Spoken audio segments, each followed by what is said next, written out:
Hi, I'm Matt Morrison, and welcome to the second episode of Kicking It Back with Matt. For this episode, I'm going to be talking about the 1986-1987 Browns.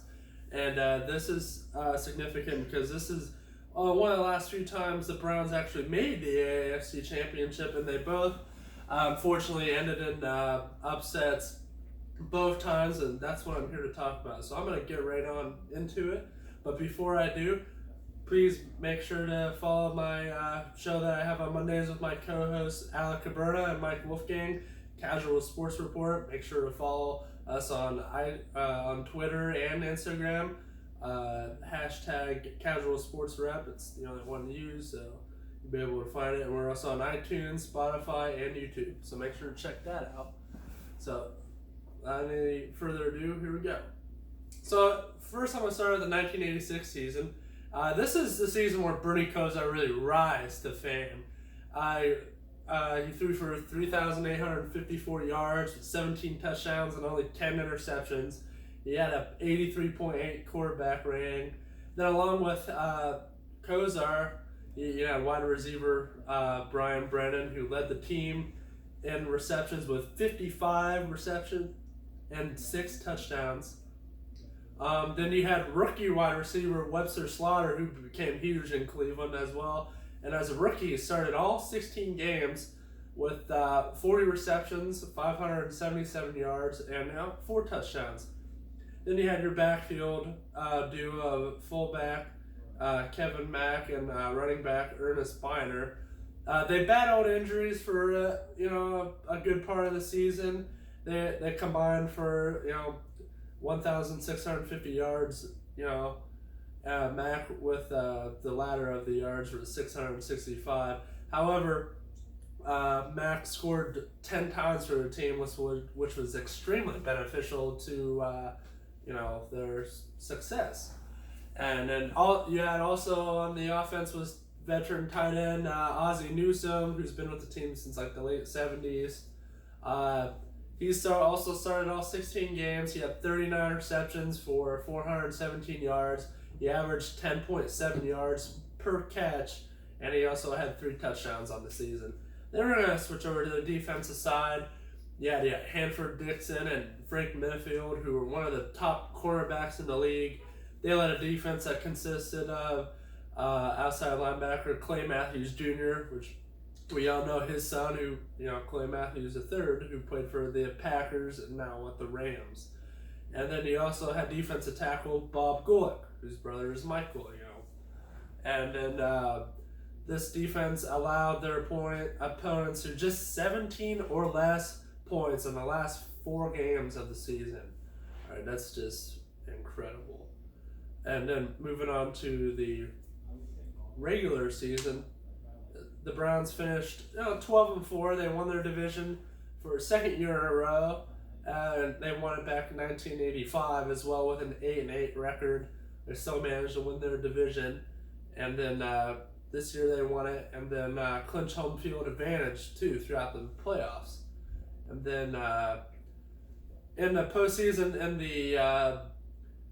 in the first divisional playoff game, they just edged the New York Jets 23-20 in a double overtime game, winning their first postseason game since 1969, and then advancing them to the AFC Championship to face John Elway and the Denver Broncos.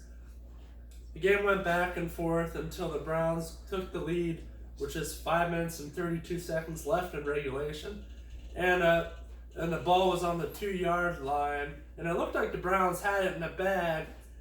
No, not really.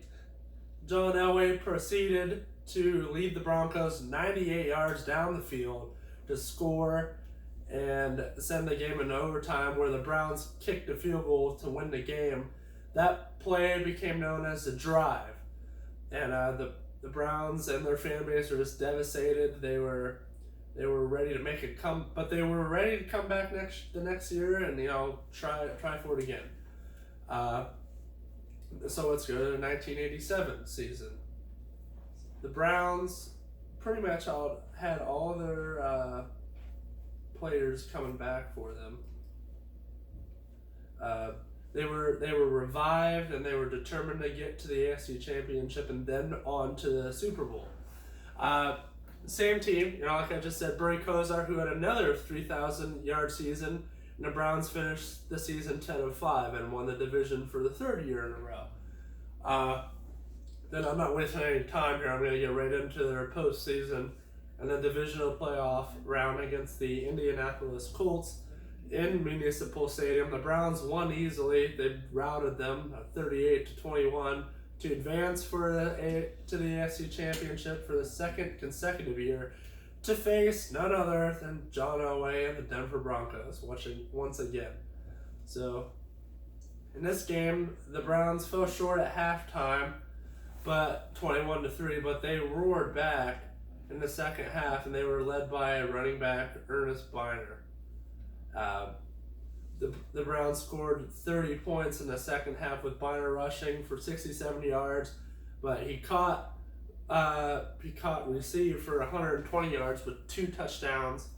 The Browns managed to tie the game at 31. They came all the way back. They were down 21-3, and then they came back and tied the game at 31 before Denver took the lead again, 38-31. After a touchdown pass from John Elway to Sammy Winder with just 6 minutes left to play. But the Browns responded immediately. They were marching down the field. They got down to the 8-yard line with just a minute and 12 seconds left to play. And then now that Kosar handed off to the guy that was doing it the whole game. And at this point, Biner was just exhausted. He's been working the whole game. He's the reason why they're back in the game.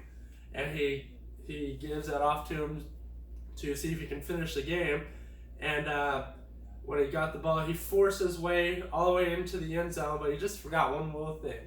The football. It was stripped from him by defensive back Jeremiah Castle at the 1-yard line.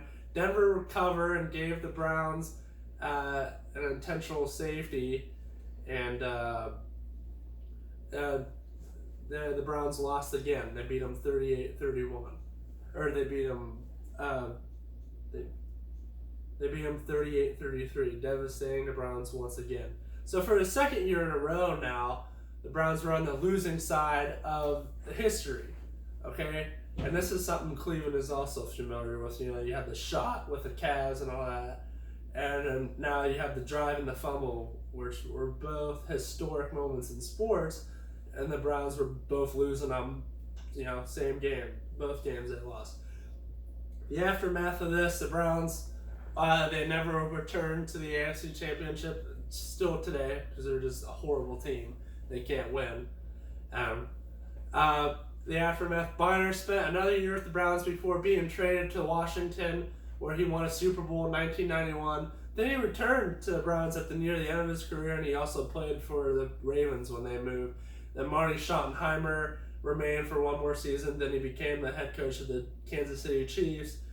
Kosar remained with the Browns until 1993, but then he was cut by head coach Bill Belichick. And then that was pretty much it. Head coaching, Bill Cowher was special teams coach for a year, and he led Pittsburgh to the Super Bowl in 2006, and he's also in the Hall of Fame.